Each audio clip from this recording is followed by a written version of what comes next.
Coucou à tous, j'espère que vous allez tous très bien. Je suis super contente de vous retrouver aujourd'hui pour vous proposer 7 astuces afin de réaliser vous-même vos étiquettes d'organisation. C'est parti.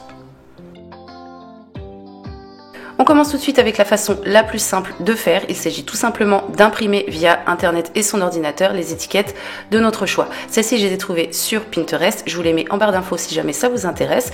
Donc il suffit tout simplement de découper l'image, de mettre un petit peu de colle dessus et ensuite de le coller sur le support.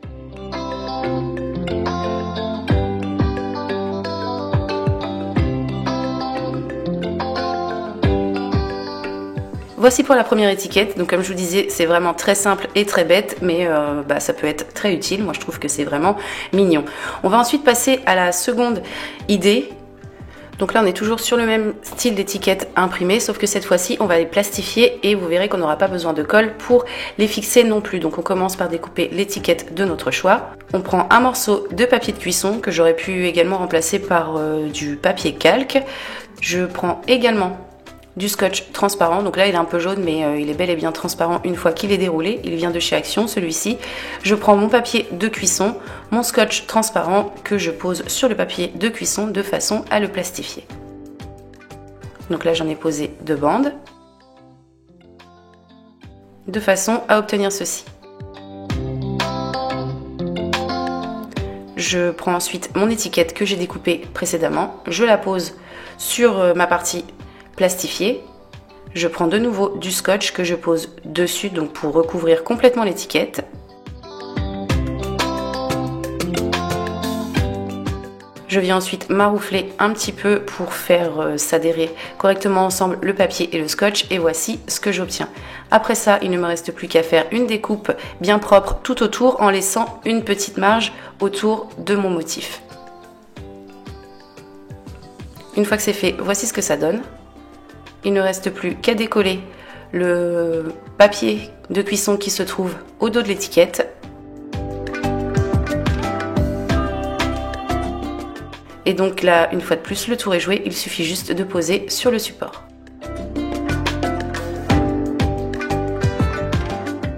Voici le résultat.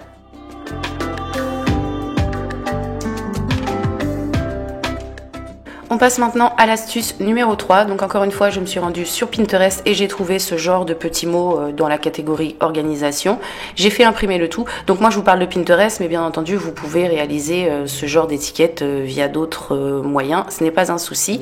On commence par découper le mot de notre choix. Je le mets dans ce sens. Je prends ensuite un morceau de scotch, transparent toujours, que je pose au dos de mon étiquette. Donc là il est important que le morceau de scotch soit plus large que l'étiquette. Si c'est pas le cas, on fait un raccord. Je récupère ensuite le tout et je place cette étiquette à l'intérieur de mon bocal. Donc là ça a été un petit peu casse-pied à faire, mais une fois que c'est collé, voici ce que ça donne. Je continue ensuite avec un feutre indélébile. Donc moi j'ai choisi celui-ci, je l'ai payé 1,20 € chez Leclerc et c'est vraiment le top je trouve pour faire ce genre de choses comparé à ces feutres que j'ai trouvés chez Action il y a quelques jours qui sont spécialement faits pour marquer le verre, la porcelaine, etc. Mais ça fonctionne absolument pas ou voire très peu. Donc voilà pourquoi je me suis rabattue sur un feutre Sharpie qui lui fonctionne très bien et qui donc va me servir à repasser sur mon mot que j'ai collé à l'intérieur du bocal.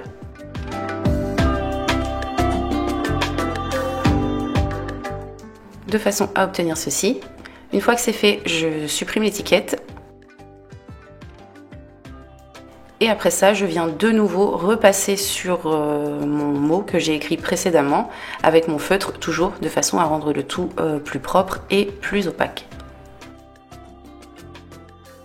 Et donc voici ce que ça donne une fois que c'est terminé. On passe à l'astuce numéro 4. Encore une fois, j'ai découpé une étiquette que j'ai faite imprimer. Sur cette étiquette, j'y pose un morceau de papier de cuisson. Je prends également un morceau de scotch transparent et je couvre le tout. Je fais en sorte également que le scotch soit légèrement plus long que le papier de façon à ce que ça colle à ma table. Je prends ensuite mon feutre et je viens repasser tout simplement sur le texte.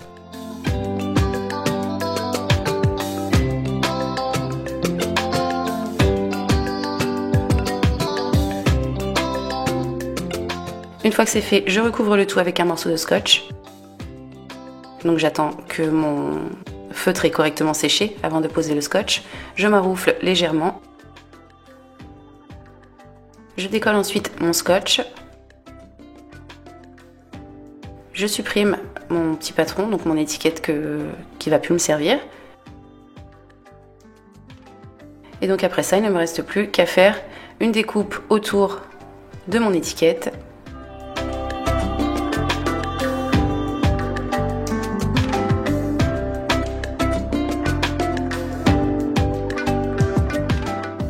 Je la décolle du papier de cuisson.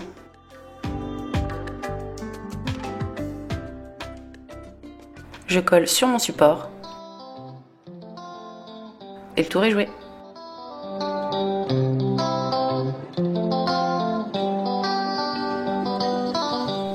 Astuce numéro 5, toujours mon étiquette que j'ai faite imprimer via Pinterest et du papier de cuisson. Et je prends également du scotch, mais cette fois-ci c'est du scotch matière craft comme ceci que j'ai trouvé chez Action. J'aurais également pu utiliser du scotch de masquage puisque c'est légèrement transparent. Donc je prends un morceau de scotch, je le pose sur mon papier de cuisson. Je fais un cercle avec mon compas, donc là j'en ai fait deux parce que j'ai fait deux étiquettes, de façon à obtenir ceci. Je prends ensuite mon étiquette imprimée, je la passe sous mes papiers, je pose ça dans le cercle et je repasse par-dessus avec mon crayon. Je fais ça avec mes deux étiquettes et voici ce que j'obtiens. J'enlève maintenant mes petits patrons qui se trouvent en dessous de mon scotch et je vais découper autour de mes cercles que j'ai tracés au compas tout à l'heure. Donc là j'ai fait ça de forme ronde, mais bien entendu ça aurait pu être carré, rectangulaire, peu importe. Une fois que c'est découpé, il ne me reste plus qu'à venir supprimer les petits excédents de crayon avec une gomme. Et le tour est joué, mon étiquette est terminée, il ne me reste plus qu'à la coller sur le support.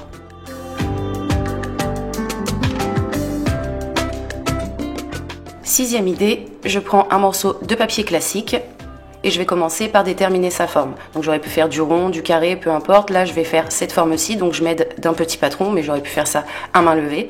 Donc je pose mon patron sur le morceau de papier et avec un feutre, je trace le contour.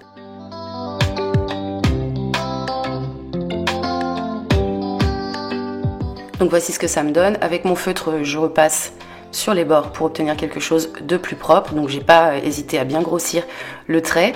Et ensuite, je vais devoir écrire ce qu'il faut sur mon étiquette. Donc on peut faire ça à main levée. Moi, j'ai un petit peu triché parce que niveau calligraphie, je suis pas au top. Du coup, j'ai pris une étiquette que j'ai imprimée, je l'ai retournée et j'ai pris du papier calque. J'aurais pu prendre du papier de cuisson, c'est la même chose. Et donc je vais décalquer mon mot à l'envers. Donc je vous ai passé cette étape, mais je pense que vous savez décalquer de toute façon. Et ensuite je viens reporter mon mot sur mon étiquette. Une fois que c'est fait, je repasse avec mon feutre. Et voici le résultat. Je fais une découpe autour de ma forme. Voici ce que j'obtiens. Je prends une nouvelle fois du papier de cuisson. Donc là, c'est un petit peu la même technique que pour les premières étiquettes. Du scotch transparent pour couvrir le papier de cuisson. Je pose ensuite l'étiquette sur le scotch. Je scotche l'étiquette.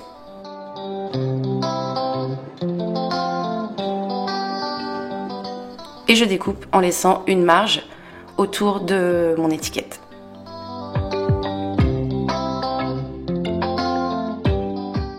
Et donc une fois découpée, mon étiquette est terminée. Une fois de plus, il ne reste plus qu'à la coller sur le support.